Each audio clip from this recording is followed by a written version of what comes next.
에베소서는 6장으로 이루어진 성경입니다. 사도 바울께서 옥에 갇혔을 때에 쓰신 성경 가운데 하나인데, 모든 학자들이 에베소서를 연구하면서 에베소서에 흐르고 있는 가장 중심적인 주제가 무엇인가? 그것은 교회에 관한 것이다. 그래서 교회란 무엇인가?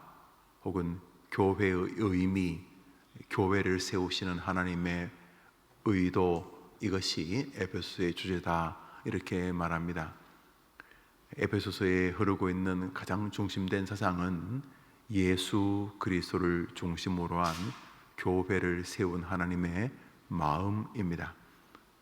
이 시대에 많은 이단들이 번성하는 가장 큰 이유는 교회론, 교회가 무엇인가에 대한 이해의 부족에서 발생하는 것이다, 이렇게 볼 수 있습니다. 많은 교회가 이렇게 저렇게 아픕니다만 그 중에 하나가 다툼입니다. 충분히 이해하거나 양해하고 혹은 그저 마음에 품고 지나갈 수 있는 문제임에도 불구하고 교회가 무엇인가에 대한 신학적 정리가 안 됨으로 인해서 분열과 분란이 발생하는 것이죠.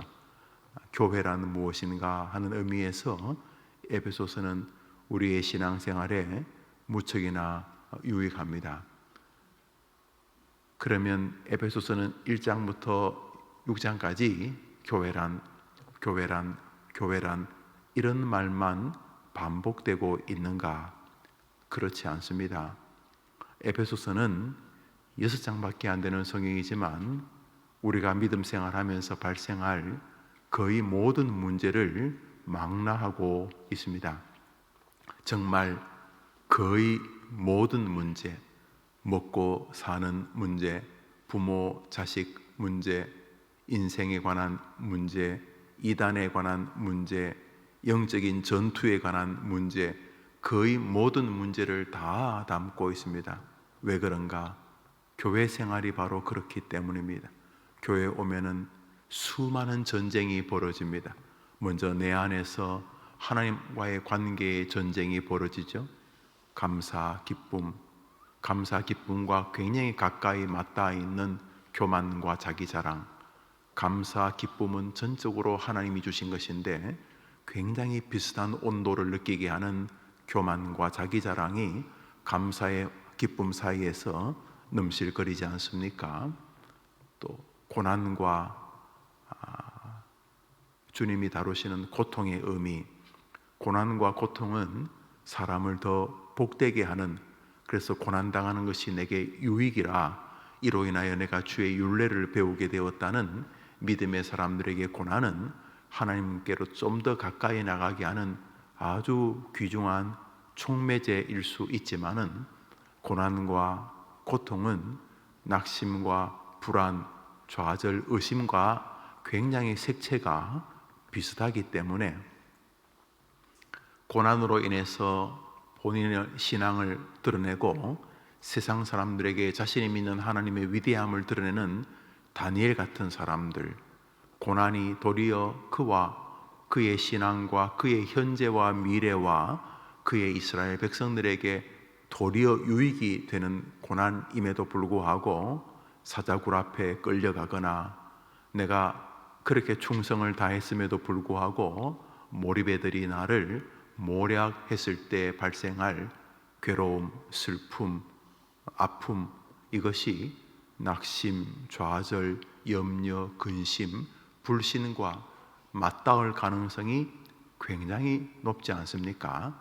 그러므로 교회 생활에서 벌어지는 모든 일들이 사실은 일상에서 벌어지는 모든 일들과 하나도 떨어진 것이 없습니다. 그 중에 하나가 우리의 인간관계인데 가장 먼저 부모와의 관계입니다. 부모와의 관계와 교회론이 무슨 상관이 있는가? 놀랍게도 부모와의 관계뿐만 아니라 우리가 겪는 삼라만상의 모든 일이 교회랑 깊은 상관이 있다는 것입니다. 교회란 무엇인가? 교회란 어떤 곳인가? 교회라는 것은 예수 그리스도를 머리로 한 지체들이다. 교회라는 것은 내가 우두머리가 아니고 예수 그리스도가 우두머리고 우리들은 그 머리에 붙은 각 지체들이고 각 몸이다.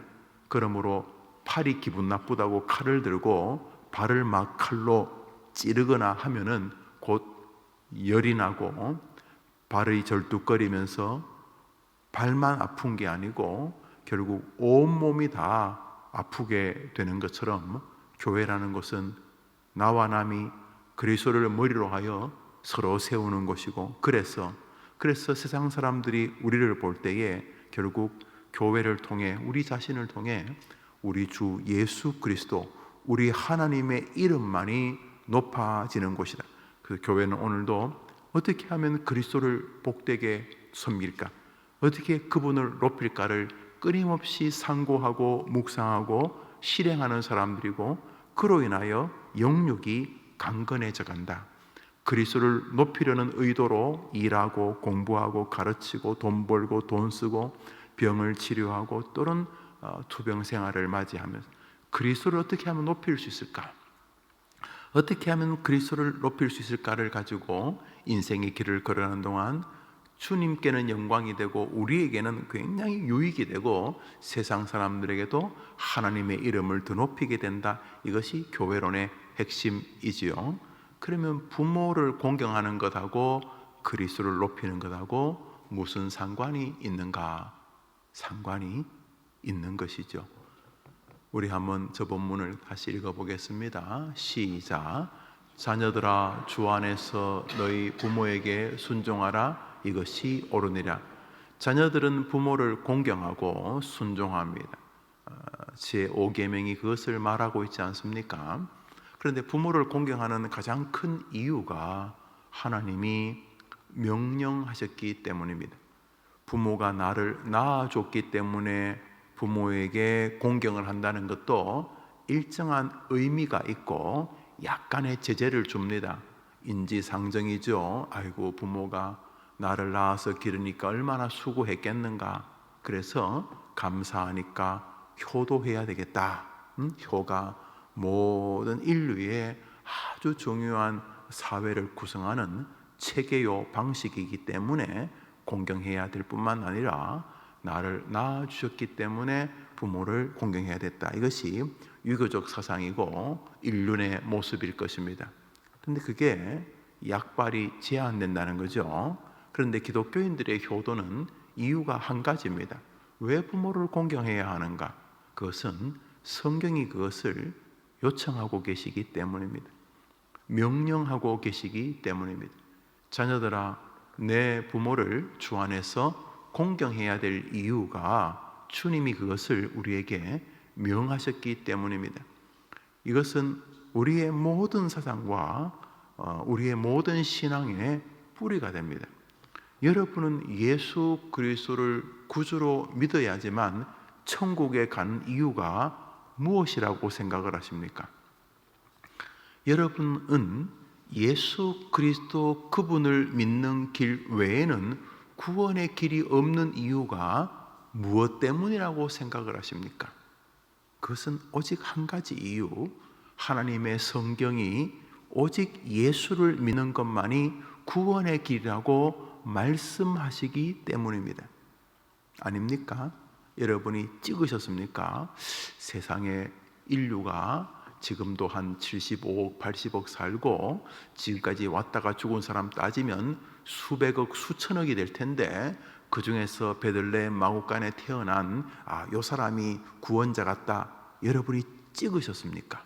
여러분은 어떻게 예수님이 여러분의 구원자란 것을 아십니까?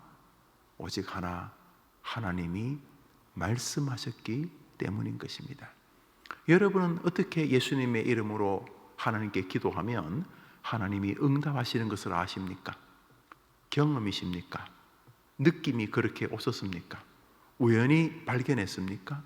여러분은 어떻게 예수 그리스도의 이름으로 하나님께 기도하면 하나님이 은혜 주시는 것을 아십니까? 하나님이 말씀하셨기 때문인 것입니다. 믿으시지요? 왜 조용하니까 안 믿는 것 같이 느껴지네요. 여러분이 예수님을 믿어 구원 얻는 길은 어떻게 아셨느냐고요, 여러분. 그것이 유일한 길이라고 어떻게 믿고 계시냐고요. 어릴 때부터 들어왔기 때문에 믿으시는 것입니까? 그 어릴 때는 누가 가르쳤고요? 그 가르친 분은요? 그 가르친 분의 가르치는 분은요? 어떻게 예수님을 믿어 구원에 이른다는 것을 아십니까? 왜 예수를 믿어야지만 구원에 이릅니까? 하나님이 말씀하셨기 때문인 것입니다. 인류가 성경이 아니고도 예수님을 구주로 발견할 방법이 있습니까? 없지 않습니까? 그러므로 예수님을 믿어 구원에 이르는 유일한 이유는 하나님이 말씀하셨기 때문인 것입니다. 그런 것처럼 기독교인의 효도의 이유는 하나님이 명령하셨기 때문인 것입니다. 그런데 고맙게도 그냥 어떡하겠냐 할 수 없지, 부모 공경해라 이러지 말하지 아니하시고, 네 부모를 공경하면 내가 너에게 선물을 주겠다라고 하나님이 부모 공경에 우리의 인생을 붙여 놓으셨습니다. 내 부모를 공경하라, 그래야면 내가 준 땅에서 내 생명이 길리라, 이렇게 약속하셨고, 이것은 사도 바울의 에베소서에서도 출애굽기 신명기의 10계명이 그대로 꼽히고 있는 것을 보게 됩니다. 그러면 부모 공경은 좋습니다. 이해됩니다. 주님이 명령하셨으니까. 부모 공경과 교회가 무슨 상관이 있습니까? 상관이 깊습니다. 교회라는 곳이 무엇입니까? 우리의 머리이신 그리스도를 중심으로 살아가는 것일 뿐만 아니라 교회란 그리스도 그분을 높이는 것입니다. 우리 안에서 그분이 높아질 뿐만 아니라 우리를 지켜보는 사람들에게서 그분을 높이고, 무엇보다 우리를 바라보시는 하나님에게 그분을 높이는 것입니다. 교회라는 것은 우리가 이 땅에서 하면서 예배당 안에서만 이루어지는 세계가 아닙니다. 교회는 우리 가정에서, 우리 사회에서, 우리 직장에서, 우리의 삶에서 이루어지는 세계입니다. 교회란 예수 그리스도를 높이는 사람들의 무리인 것입니다. 오직 그분의 이름으로 구원받아 그 구원을 감격해 하는 하나님의 백성들이 교회인 것입니다. 결국 우리가 있는 그곳에서 우리 주님이 그리스도란 것을 높이며 우리가 그분의 백성이란 것을 드러냅니다. 그것이 바로 교회입니다. 매주 교회 왔을 때 옆에 있는 사람들이 여러분을 보고 야, 저분의 주인이 예수님이시구나 느끼는 것이 교회입니다. 반사들은 아이들에게 우리 선생님의 주인이 예수님이시구나, 이게 교회입니다.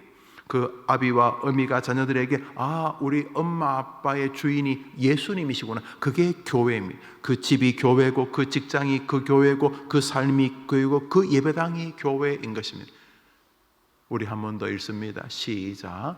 자녀들아, 주 안에서 너희 부모에게 순종하라, 이것이 옳으니. 주변 모든 사람들이 우리가 우리의 부모를 순종하되 우리의 순종에 흐르고 있는 정서가 주님 때문이라는 것을 깨닫게 하는 것이 교회입니다. 내 부모를 공경하라. 어떻게? 주 안에서. 부모도 느낍니다. 저희가 아이가 예수 그리스도를 믿으면서 저 아이의 주인이 예수이기 때문에 저 아이가 없는 돈이지만 나에게 끊임없이 용돈도 주고 효도하고 애를 쓰고 최선을 다하려 하고 있구나. 이유는 저 아이에 흐르고 있는 정신체계의 주인인 우리 구주 예수 그리스도.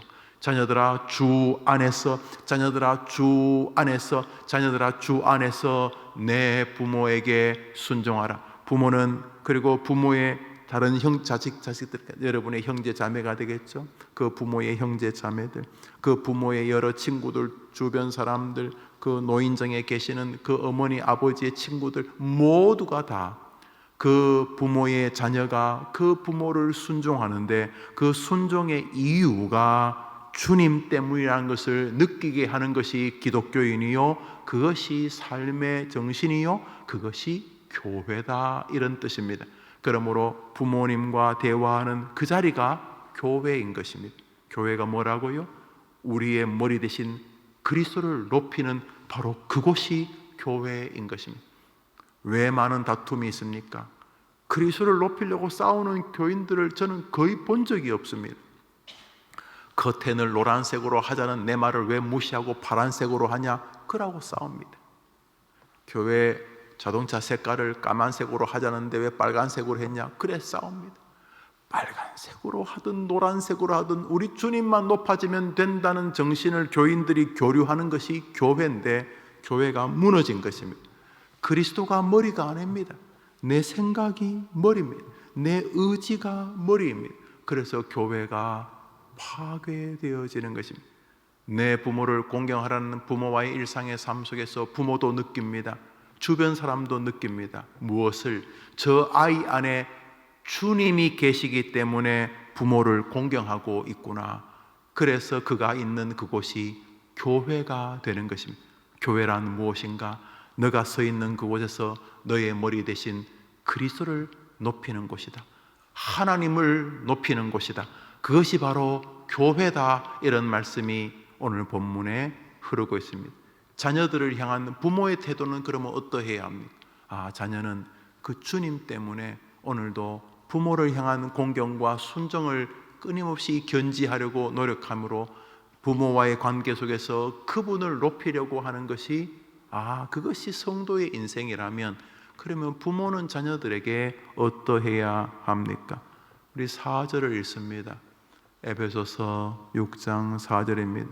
읽읍시다. 시작. 또 아비들아 너희 자녀를 노엽게 하지 말고 오직 주의 교훈과 훈계로 양육하라.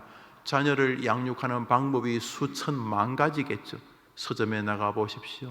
자녀를 잘 양육하는 방법이란 책이 뱃속에 있는 아이부터 시작해서 태어나 자라고 그저 50, 60, 70이 될 때까지 자녀를 대하는 부모의 처세술이라고 해야 되나요? 부모의 자식을 기르는 수만 가지 책들이 있습니다.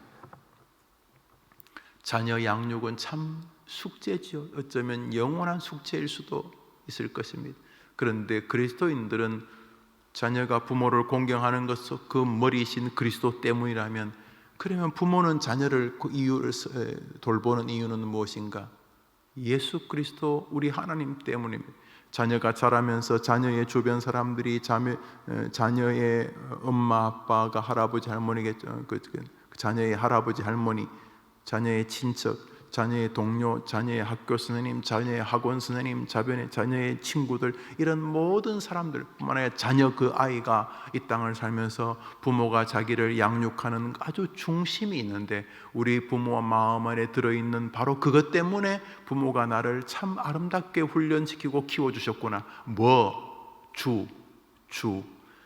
아비들아 너희 자녀를 노엽게 하지 말고 오직 주의 교훈과 주의 훈계로 양육하라. 그래서 아이가 자라면서 자신을 양육한 것이 아버지, 어머니의 감정이나 세상적인 방식이 아니라 밑바닥에 흐르고 있는 것이 주님 때문이라는 것을 알게 하는 것이 그리스도인의 자녀 양육이라는 것입니다.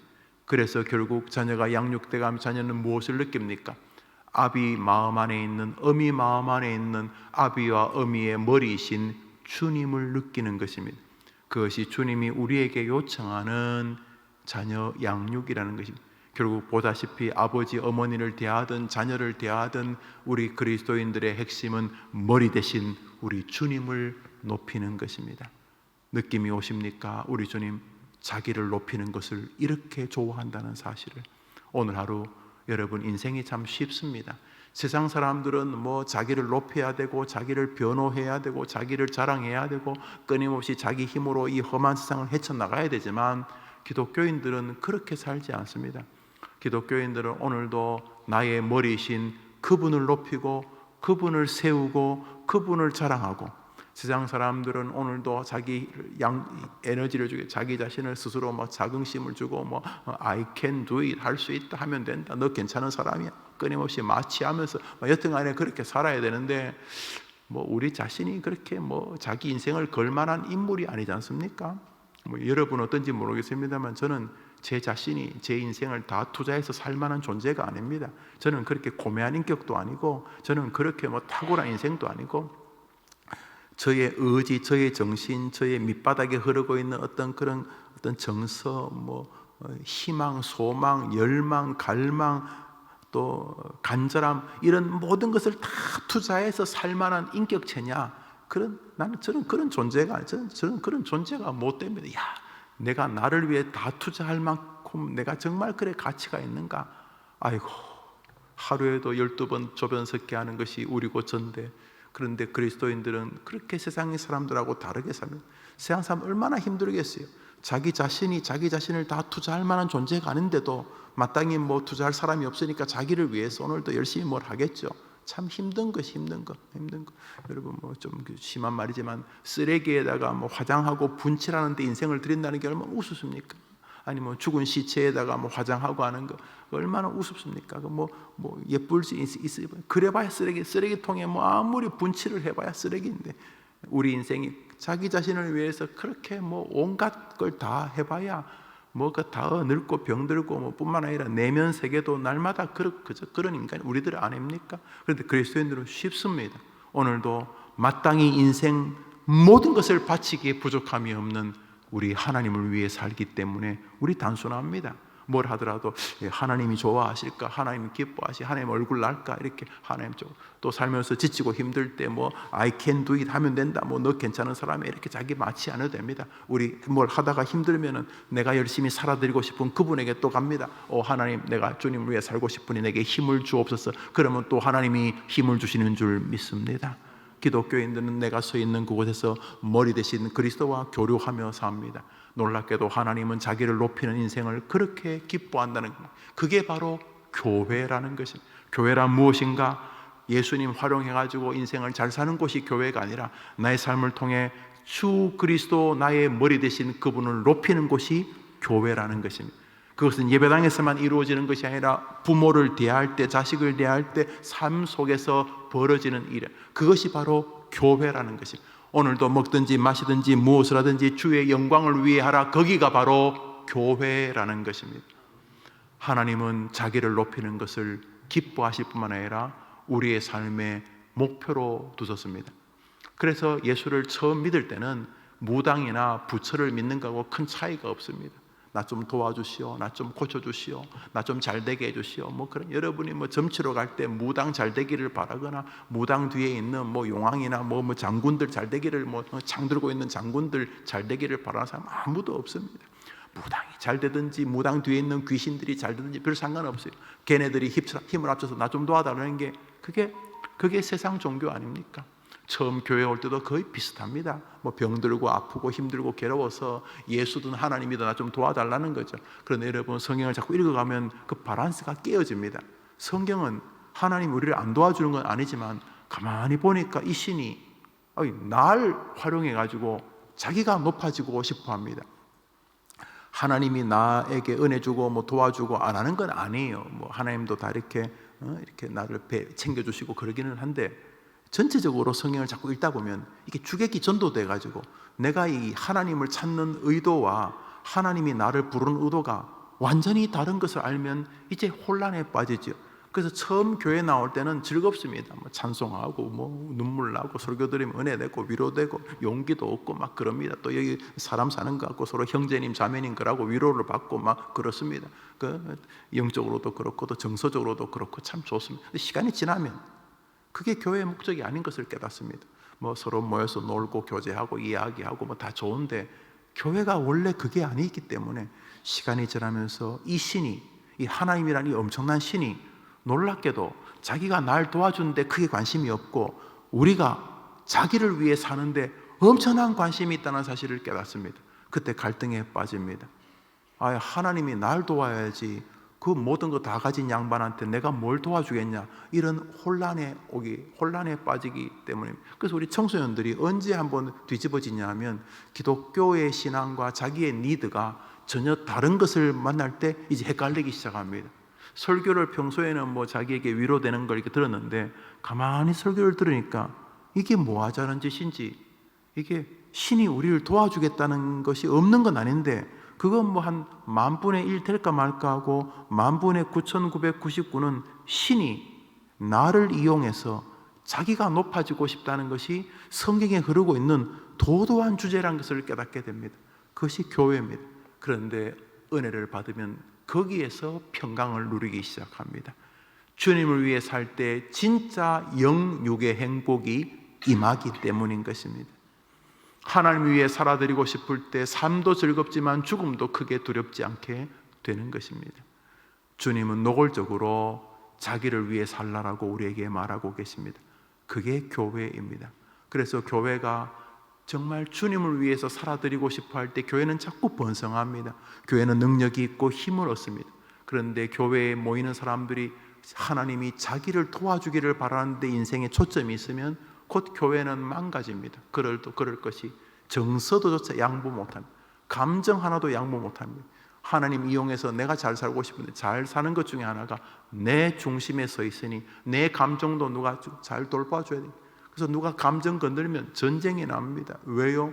교회되는 이유가 나 잘 되려고. 그런데 교회되는 이유가 우리 주님 잘 되려고 하는 순간 감정이 어려워질 충분히 수납해집니다. 도리어 누가 내 마음을 좀 불편하게 하면 야릇한 즐거움이 생깁니다. 아, 내가 주님 때문에 약간 손해를 보는데 야, 이 주님 좋아하시겠구나. 그래서 놀랍게도 교회 생활을 하면서 나도 성화되지만 다른 사람도 복되게 만드는 것입니다. 보편적으로 저 옆에 내가 화낼 텐데, 보편적으로 저 양반이 화를 낼 텐데, 놀랍게도 교회 안에 흐르고 있는 독특한 세계를 보면서 상대방도 하나님을 만나게 되는 것입니다. 주님을 높이는 여러분의 삶 되기를 축복합니다. 오늘자 날주입니다. 오늘자 날주 시편 90편입니다.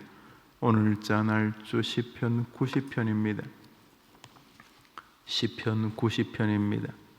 유명한 모세의 시로 불리어지는 성경입니다. 1절 2절을 읽읍시다. 90편 1절 2절 읽습니다. 시작. 주여, 주는 대대에 우리의 거처가 되셨나이다. 산이 생기기 전 땅과 세계도 주께서 조성하시기 전 곧 영원부터 영원까지 주는 하나님이시니이다. 하나님 높이는 거지요. 하나님 엄청난 분이십니다. 하나님 정말 대단하십니다. 하나님은 모든 것 위에 존재하시는 분이십니다. 주님은 전능자십니다. 모세의 1절 2절은 하나님을 높이는 것으로 출발합니다. 이게 교회라는 것입니다. 교회란 무엇인가? 이거라는 것입니다. 주님을 높이는 것입니다. 여러분 살만큼 살아보시지 않습니까? 아직도 남은 생에 여러분을 높이는 데 힘을 다 쓴다면 기독교가 참 이상하다는 것을 느끼고 계실 것입니다. 먹든지 마시든지 오늘 여러분이 있는 자리가 말단 사원이든 대리든 부장이든 사장이든 회장이든 여러분이 있는 그곳에서 여러분을 통해 주님의 이름이 바울처럼 모세처럼 높아지게 되기를 바랍니다. 거기에 세상이 줄 수 없는 위로와 힘이 있다는 것입니다. 세상에서는 오늘도 자기가 잘 되기 위하여 온 힘을 다합니다. 자기가 자기를 높이는, 누가 더 높은가? 오늘도 그 싸움하고 있습니다. 누가 더 높은가? 그래서 말의 수위가 세어지고 감정의 수위가 아주 노골적이 됩니다. 나 좀 안 알아주나? 왜? 목표가 나를 높이는 것이니까. 그래서 이 사회가 이 모양 이 꼴입니다. 그 사람이 정말 높아질 만한 존재입니까? 아니, 본질적으로 한 퍼슨으로서 그런 가치가 있나? 다 죄인인데 뭐 똥을 아무리 갈고 닦는다고 해서 그게 무슨 보석되는 거 아니지 않습니까? 우리가 배설물 같은 존재 아닙니까? 그런데 우리 주님은 어떤 분입니까? 우리의 모든 것을 다 더해 높여도 부족함이 없는 분 아닙니까? 오늘 주님을 높이기 위해서 일하면 여러분에게 하늘의 힘이 임하는 줄 믿으시기 바랍니다. 하나님은 그렇게 만들어 놓으셨습니다. 주님을 위하여 노력하면 오늘이 열심히 일할 수 있는 이유가 되게 하셨습니다. 돈 버는 것도 버셔야죠. 청교도들이 늘 말했습니다. 합법적으로 돈을 더 벌 수 있는 길이 있음에도 불구하고 이만하면 됐다고 안 버는 건 죄라 그랬습니다. 그래서 하버드, 옥스퍼드 이런 학교들이 다 청교도들이 세운 학교입니다. 그들이 열심히 벌어서 학교를 다 세워. 하버드라는 사람이 청교도 중에 사람 이름입니다. 이름 하버드라는 사람이 세웠습니다. 그 자신이 열심히 믿음으로 돈을 벌어서 학교, 원래는 신학교 같은 신학교, 철학과 이런 거, 의학 이런 거 만들어서. 사랑하는 여러분, 오늘 여러분이 뭘 하시더라도 주님을 위해서 하겠다고 하면 의미 있는 하루가 되실 것입니다. 할렐루야. 오늘 하루 무엇을 하더라도 오늘자 날주 마지막으로 열왕기상 9장을 잠시 보겠습니다. 열왕기상 9장입니다. 열왕기상 9장입니다.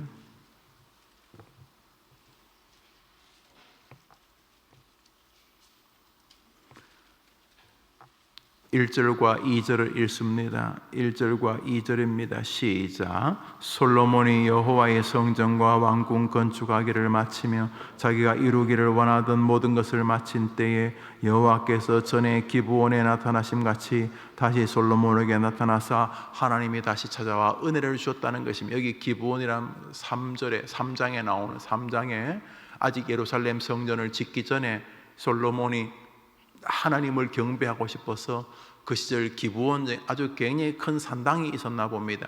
거기 가서 일천 번제를 드리고 하나님을 높일 때 하나님이 너무 좋으셔서 솔로몬아 내가 네한테 뭐 해줄까 하셨던 장면이 있습니다. 그것이 열왕기상 3장에 나옵니다. 그런 여기 보면 한번 따라합시다. 다시 나타나사. 여러분 다시란 말이 참 아름다운 말이죠. 하나님께서 기브온 산당에서 아직 성전이 건축되지 않았을 때 자신이 있는 그곳에서, 자신이 가까운 바로 그곳에서 자신의 힘을 다하여 하나님을 높일 때 하나님이 너무 좋으셔서 내가 네한테 뭐 해줄까? 지혜를 구할 때 지혜를 구하는 너에게 지혜뿐만 아니라 부귀 영화를 주겠다고 주님 말씀하셨던 것처럼 오늘 본문에 기브온에 나타나셨던 것처럼 다시 나타났다. 예루살렘 성전을 헌당할 때, 그리고 또다시 약속하심, 내가 너에게 복을 주겠다. 너가 이처럼 나를 경배하고 높인다면 너의 아버지 다윗에게 함께 했던 것처럼 너와 함께 하겠다 하면서 자신을 높이고 자신을 경배하는 것을 너무도 좋아하셨던 하나님의 모습을 현현으로 나타났다는 말입니다. 3장에서 기브온에서 하나님을 경배했던 솔로몬에게 나타나 기뻐하셨던 하나님께서 오늘 다시 예루살렘 성전 헌당식에 나타나셔서 그 옛날 너가 성전이 아닌 그곳에서 하나님을 경배하고 너가 나 여호와를 높일 때에 내가 기뻐했던 것처럼 예루살렘 성전을 나를 위하여 세우고 그곳에서 예배하는 너를 내가 기뻐한다고 주님이 다시 솔로몬에게 은혜를 주시기 위하여 다시 나타나셨다, 이런 뜻입니다. 여러분 오늘 성경에 도도하게 흐르고 있는 하나님의 정신을 느낄 수 있습니다. 그것은 우리가 그분을 높이며 사는 것입니다. 여러분 쉽잖아요. 왜요? 고려의 충신이란 정몽 성주교회 가면 그 사람 흘린 피가 있다고 북한 사람이 안내한다면서요. 저는 아직 북한에 못 가봐가지고 이 몸이 죽고 100번 고쳐 죽어도 나는 이방원 이성계를 따르지 않고 비록 몰락한 주군이지만 내 왕을 섬기겠다. 고려의 마지막 충신 정몽주라는 사람 우리 기억하지 않습니까? 여러분 그 고려의 마지막 임금은 좀 부실한 사람이죠. 예, 부실한 사람이. 그렇지만 그 부실한 주군에게 충성을 다해도 남북한이 동일하게 충신의 대명사로 정기문이 있고 아이들 교과서에 높여준다면 부실한 임금이 아니고 완전하신 임금이신 주님을 위해 여러분이 충성하면 여러분의 이름은 도대체 어느 정도로 남을 것 같습니까? 정몽주란 사람이 우리나라 역사에 계속 충신의 대명사로 남는다면, 그저 시덥지 않은 임금을 위해 충성해도 그런 이름이 남는다면 왕 중의 왕이신 하나님께, 그것도 주님이 이렇게 노골적으로 나 높여달라, 내가 머리다, 그게 교회다, 네 부모를 공경하는 이유도 나 때문이다, 이렇게 말씀하시는, 당신을 높이는 데 모든 관심이 있으신, 오직 그분을 높이는 데 모든 마음이 있으신, 그래서 기독교를 연구한 사람들이 첫 번째 교리가 무엇이냐, 사람의 처음 되는 목적이 무엇이냐, 웨스트민스터 소요리 대의리 문답 1번 사람의 사는 이유가 무엇이냐, 하나님을 영화롭게 하는 것이다, 깨달은 것입니다. 오늘 하루 먹든지 마시든지 쉽잖아요. 우리 대통령을 위해, 대통령을 봐도 좀 부실해지는 것 같은데 우리가 대통령이나 임금이나 이런 사람에게 충성해도 역사에 남는다고 하는데, 그런 부실한 지도자들이 아니라 우리 전능하신 하나님, 정말 존귀함을 받기에 조금 더 부족함이 없는 하나님이, 그것도 이렇게 분명하고 노골적으로 나를 높여라, 나 하나님을 높이, 나를 위해 살아라, 공부도 나를 위해 하고, 가르치는 것도 나를 위해 하고, 사람을 고치는 것도 나를 위해 하고, 돈 버는 것도 나를 위해 하고, 사는 것도 죽는 것도 나를 위해 하라고 이렇게까지 명령하시는 임금이라면 높여드리기에 부족함이 없지 않습니까? 주님이 무슨 변태적인 신도 아니고 우리가 주님을 높이면 자기만 즐거울 리가 없지 않습니까? 주님은 자기 아들을 예수를 우리를 위해 죽일 만큼 우리를 사랑하는 분이기 때문에 주님은 알고 계시는 것입니다. 우리가 주를 위해 주를 높이려고 살면 우리의 노년과 우리의 투병과 우리의 죽음이 행복하다는 것을 아시는 것입니다. 우리의 아들, 딸들이 주를 위해서 돈을 벌고 주를 위해 공부하는 것이 최고로 청춘을 복되게 보낸다는 것을 주님이 아시는 것입니다. 오늘 하루 높이기에 부족함이 없는 여러분의 예수님을 높이는 하루가 되기를 바랍니다. 말을 턱 할 때도 기분이나 감정 때문에 턱 뱉기보다 턱 뱉기 전에 한번 턱 걸러서 뱉어보십시오. 거르는 채의 이름은 쉽습니다. 주님이 좋아하실까? 주님이 높아질까? 오늘 그렇게 말하는 연습을 하신다면 그것이 성화인 것입니다. 그것이 성도인 것입니다. 오늘도 여러분이 있는 곳에서 여러분 때문에 높임을 받기에 부족함이 없는 만 왕의 왕이신 주님의 이름이 여러분 때문에 높아지게 되기를 축복합니다. 주님 가르친 기도로 예배를 마치고 우리 빗길인데 조심해서 돌아가시면서 하루를 승리하시기를 바랍니다. 하늘에 계신 우리 아버지여, 이름이 거룩히 여김을 받으시오. 나라의 임하옵시. 뜻이 하늘에서 이룬 것 같이 땅에서도 이루어지이다. 오늘날 우리에게 일용할 양식을 주옵시고 우리가 우리에게 죄 지은 자를 사하여 준 것 같이 우리 죄를 사하여 주옵시고 우리를 시험에 들게 하지 마옵시고 다만 악에서 구하옵소서. 대개 나라와 권세와 영광이 아버지께 영원히 있사옵나이다. 아멘. 기도합시다.